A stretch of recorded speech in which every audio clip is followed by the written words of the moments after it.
గట్టిగా బాధ్యతతో మన రాజ్యాంగం కల్పించిన ప్రాథమిక విధి అయినట్టి ఆర్టికల్ 51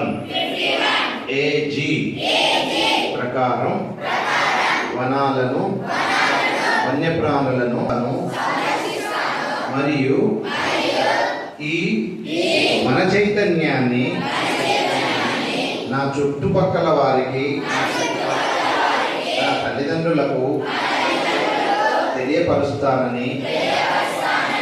నేను మొక్కలు నాటుతానని వాటిని సంరక్షిస్తానని నేడు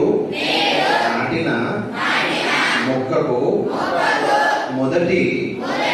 జన్మదినోత్సవాన్ని వచ్చే సంవత్సరం జరుపుతానని ఇట్టి వన ప్రతిజ్ఞ చేస్తున్నాను.